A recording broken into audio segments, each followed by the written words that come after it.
Boa noite a todos, sejam bem-vindos ao nosso programa Gráficos no Radar. E os vendedores de plantão tentaram empurrar mais uma vez o Ibovespa abaixo dos 114 mil pontos, mas essa é uma região de forte suporte que motivou uma reação. O Ibov acabou fechando aos 115 mil pontos, manteve a sua estrutura de alta para o curto prazo.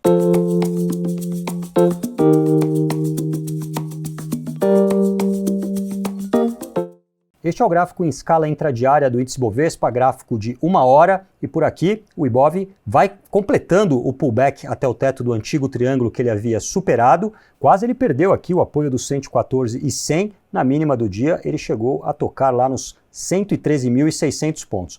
No entanto, reagiu no final do pregão, neste momento ainda com queda de 0,88%, e Ibovespa trabalha aos 115.200 pontos, defendendo, portanto, esta área de suporte e trazendo expectativa que no próximo pregão ele possa tentar a reta que vem lá do topo histórico e que passa nos 116.300. Aqui é a linha divisória para uma tendência de alta mais forte. A gente teria uma projeção de objetivo mais longo que levaria o Ibov até o seu topo histórico 125.300. O dólar fechou com uma alta de 0,59% aos 5,51. Ele vai lateralizando, conforme a gente previa, acima dessa região de suporte e não acreditamos em retomada da força compradora para os próximos pregões. Do lado negativo, a perda do fundo anterior nos 5,49 poderia motivar uma queda até os 5,40.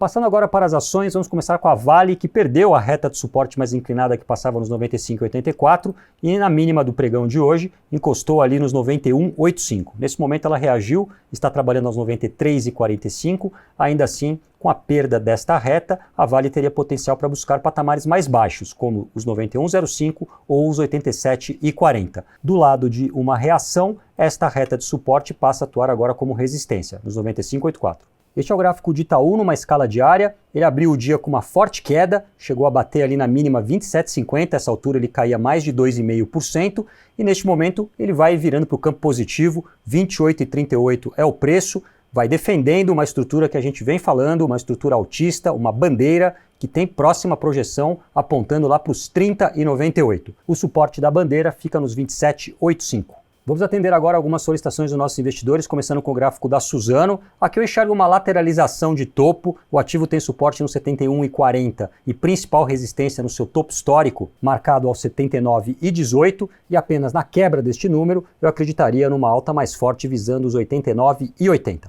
A BRF trabalha com uma tendência de alta no curto prazo, aqui dá para traçar uma bandeirinha que vai sendo confirmada com a quebra dos 24,98 e o ativo tem uma próxima projeção de objetivo lá nos 28,16, sendo que este movimento ainda pode ser esticado para a região dos 29,45. O suporte da estrutura fica nos 24,23. O gráfico em escala semanal da SLC Agrícola também apresenta formação de bandeira ainda não confirmada. Para isso, o ativo precisaria vencer a região dos 41,60 e depois do topo marcado aos 44,61. Neste caso, projeção de objetivo mais longa seria nos 56,79. Outra análise em escala semanal, o da Oi, e por aqui também possível formação em bandeira de alta, seria a terceira consecutiva. A Oi precisaria vencer a resistência dos 2,01 e depois dos 2,50 para confirmar esta terceira bandeira que a levaria até os 2,99. Ela tem suporte aos 1,80 e hoje ela vai fechando com uma queda de 0,54% a 1,83, ainda respeitando, portanto, esse patamar.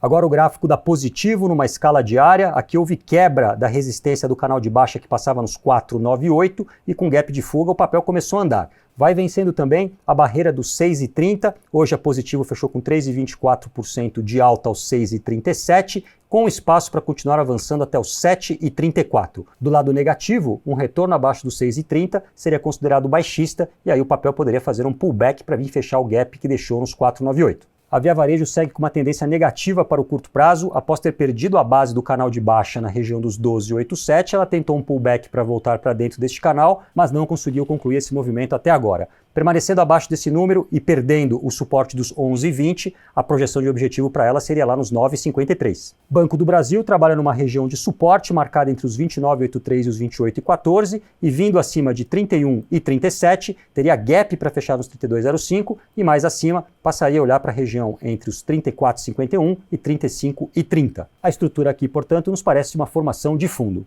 Aqui o gráfico da Taesa numa escala semanal, o ativo que já havia cumprido o objetivo do triângulo na região dos 34,28, agora trabalha com uma formação em bandeira de alta já confirmada com a quebra dos 33,30 e a amplitude do objetivo é a mesma, projeta lá nos 38,80. Em caso de pullbacks, os 34,28 atuariam como primeiro apoio. No último Fique de Olho mostramos este gráfico da Centauro que poderia ganhar força na compra se vencesse a resistência dos 24,75. Hoje, o papel foi um dos destaques de alta no pregão, 3% de valorização nesse momento, cotado a 25,50, pode buscar os próximos objetivos nos 26,84 e depois nos 29,76. Vamos ficar atentos ao gráfico da Sul América, que vai se aproximando da reta de resistência que vem lá do seu topo histórico e que passa hoje na região dos 40,11. A quebra deste ponto a liberaria para uma alta mais forte que visaria inicialmente a região dos 45,16. Essas eram as análises que eu queria mostrar para vocês hoje. Me despeço por aqui, uma ótima semana, até amanhã!